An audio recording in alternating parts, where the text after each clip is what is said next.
Hi guys, so with it being Mental Health Awareness Day, I just wanted to encourage someone in my feed.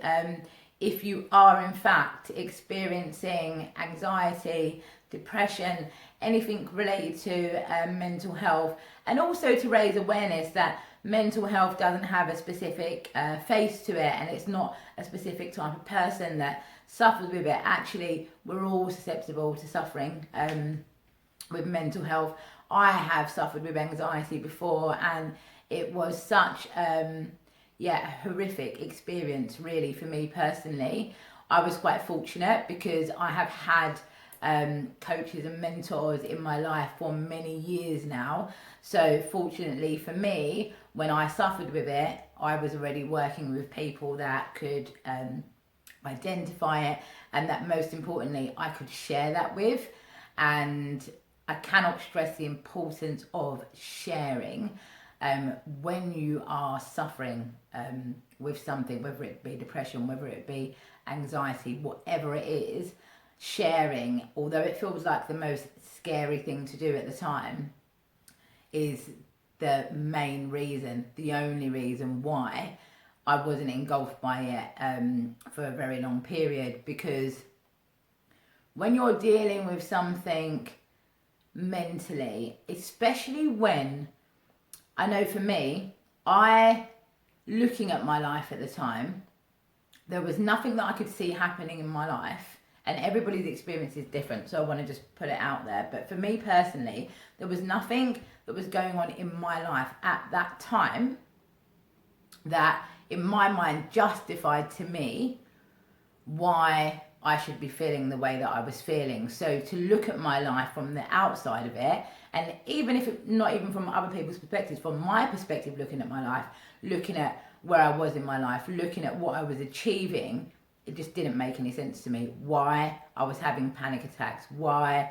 I was having sleepless nights, why I just felt petrified walking down the street and suspecting everybody in my inner circle, in my outer circle, of having some type of vendetta against me. And you know, it was, for me, it was like a really tough experience, because even when I was having panic attacks, a part of me knew that at that time I was safe. So I could be in my house, I could be in a car, I could be somewhere normal where there was no threat to me, no threat to my safety, no threat to me in any way. But inside I would be panicking. I would be panicking like there was a really severe threat to my life, to my safety, to everything basically. So that kind of in the beginning stages made it worse as well, because then I actually thought, well, am I actually going mad? Because I can physically see.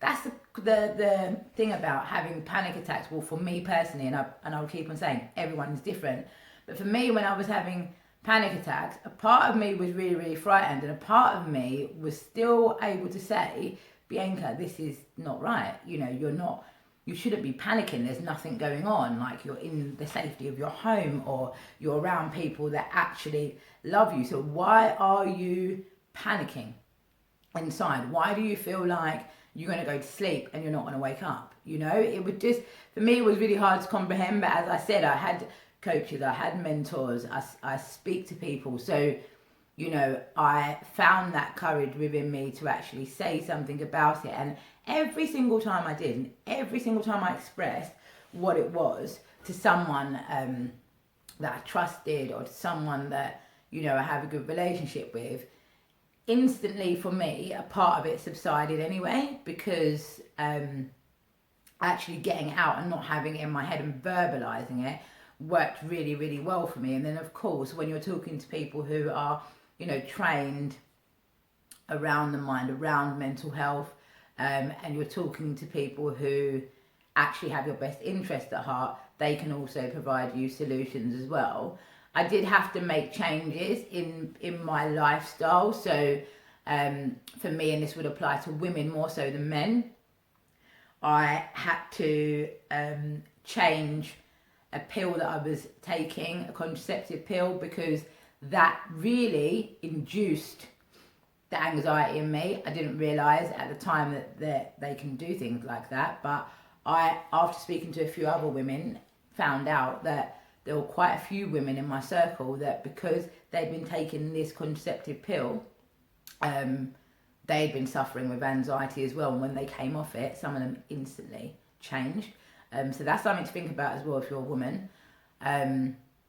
But also I changed the people that I was surrounding myself with, what I was eating, you know, certain things kind of put your body out of balance as well. So that also contributes. So yeah, it's probably one of the reasons why I always am such an advocate as well of not surrounding yourself with negative people, because the problem is as well, if you're a strong person and you're suffering with something inside and you have something like anxiety, most of the people around you will downplay what you're actually going through as well, because they see you as quite a strong person. So they might just think you're just having a normal bad day or a normal bad feeling that actually is going to go away. And sometimes that makes it a lot worse as well, because if you speak to someone and you've got anxiety and they try to tell you that you're overreacting, well, you already feel like you're overreacting on some level anyway. I felt like I was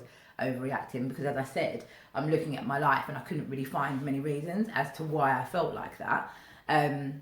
So because I already felt like on some level I was literally losing my mind, to have people then downplay your experience and then almost trivialize it, then on top of the anxiety you will also then have that feeling of inadequacy, I guess. I don't know really what to call it, but or shame, or and already when you're suffering with something like anxiety, you will already feel, I know I already felt a level of shame anyway, because why am I actually even feeling like this? But there is actually nothing to be ashamed of, and more people than suffer with mental health. I'm sure the numbers, especially in this day and age, are through the roof, with social media, with comparison, with everybody wanting to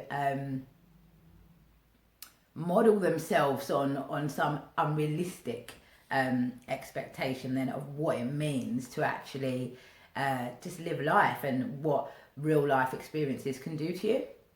So I just wanted to share that with you guys, and just to say as well, if you're someone out there and someone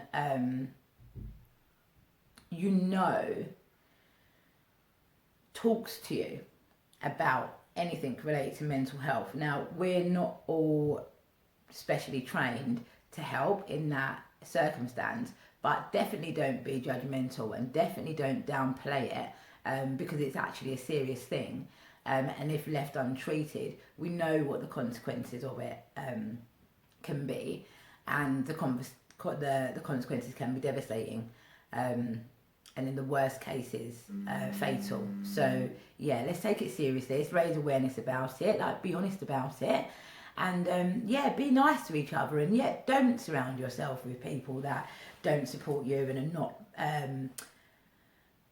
not supportive of you, and not supportive of what you're going through, not supportive of where you want to get to in life. Life's too short for that. So I hope it helps. I just wanted to jump on and say that to you guys. It's been quite a long video, longer than I expected, but I hope it helps someone, and keep being kind, guys, okay?